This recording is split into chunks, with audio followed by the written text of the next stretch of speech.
Hyderabad core urban పరిధిలో ఇందిరమ్మ ఇళ్ల పథకాన్ని ప్రభుత్వం లాంఛనంగా ప్రారంభించింది. పైలట్ ప్రాజెక్టుగా 16 అసెంబ్లీ నియోజకవర్గాల్లో 7,680 సింగిల్ బెడ్రూమ్ ప్లాట్లు నిర్మించనుంది. రేపటి నుంచి ఆగస్టు 10 వరకు దరఖాస్తు చేసుకోవచ్చని మంత్రులు ప్రకటించారు. ఎల్ఐజీ ప్లాట్ల పథకానికి కొత్త పేరు పెట్టాలని భావించినప్పటికీ చివరకు ఇందిరమ్మ ఇండ్ల పథకం పేరునే ఖరారు చేశారు.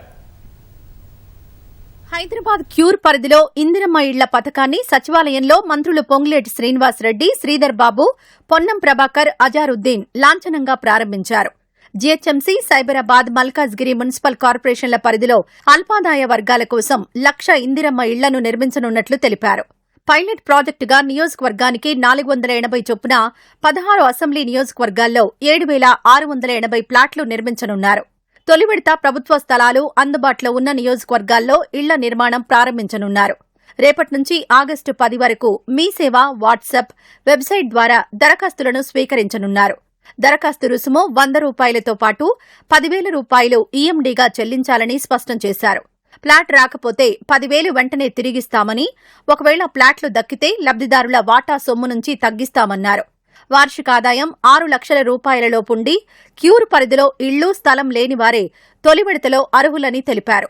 10 అంతస్తుల టవర్లలో ఒక్కో అంతస్తుకు 12 ప్లాట్ల చొప్పున 528 చదరపు అడుగుల్లో సింగిల్ బెడ్రూమ్లు నిర్మించేలా హౌసింగ్ బోర్డు డిజైన్లను ప్రకటించింది.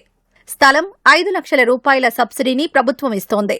సుమారు ₹6,00,000 లబ్దిదారులు 4 విడతల్లో తమ వాటాగా చెల్లించాలని మంత్రులు తెలిపారు.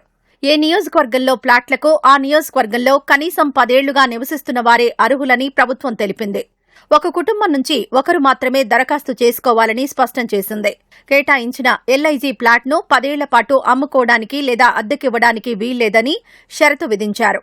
అవసరమైతే బ్యాంకు మార్టిగేజ్ చేసుకోవచ్చునని మంత్రి పొంగులేటి శ్రీనివాసరెడ్డి తెలిపారు. ఇళ్ల స్థలం లేని నిరుపేదలు ఎవరైతే కొన్ని దశాబ్దాలుగా ఈ క్యూర్ ప్రాంతంలో నివసిస్తున్నారో వారి ఆశలను కూడా నెరవేర్చాలని ఈ ఇందిరమ్మ ప్రభుత్వంలో ఏ రకమైన ఆపేక్ష లేకుండా ఆ పేదవాడు నివసించే ప్రాంతంలోనే ఆ గడ్డ మీదనే ఇల్లు ఇవ్వాలని నిర్ణయించి క్యూర్ ప్రాంతంలో ఉండే ప్రతి నియోజకవర్గాన్ని ఒక యూనిట్ గా తీసుకొని ఆ నియోజకవర్గంలోని హౌసింగ్ బోర్డు, హౌసింగ్ డిపార్ట్మెంట్ కి సంబంధించిన స్థలాలే కాకుండా రెవెన్యూ, పోలీసు, మిగిలిన శాఖలకు సంబంధించిన స్థలాలను కూడా సేకరించి ఇళ్లిచ్చే కార్యక్రమం శ్రీకారమే ఈ రోజు ఈ 1,00,000 ఇళ్లకాయ లాంఛనంగా ప్రారంభించే కార్యక్రమం బ్రోచర్స్ కింద ఇతరత్ర 5 లక్షల ప్రభుత్వ సబ్సిడీ, దానికి తోడు అన్డివైడెడ్ షేర్ ఆఫ్ ల్యాండ్. కొన్ని ప్రాంతాల్లో 20 లక్షలు ఉండొచ్చు, కొన్ని ప్రాంతాల్లో 50 లక్షలు ఉండొచ్చు, కొన్ని ప్రాంతాల్లో ₹1,00,000 కూడా ఉండొచ్చు.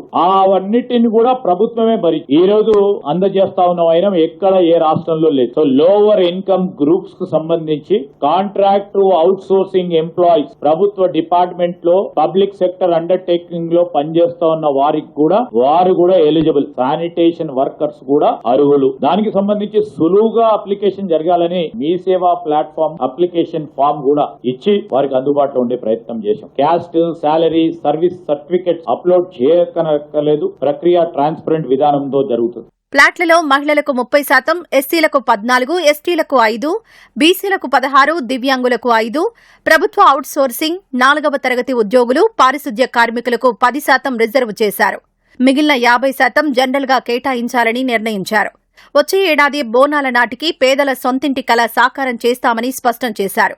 క్యూర్ పరిధిలోని మరో 10 నియోజకవర్గాల్లోనూ త్వరలో స్థలాలు గుర్తించి దరఖాస్తులు స్వీకరిస్తామని చెప్పారు. మధ్యతరగతి ప్రజలకు కూడా త్వరలో తీపి కబురు చెప్పనున్నట్లు మంత్రులు తెలిపారు.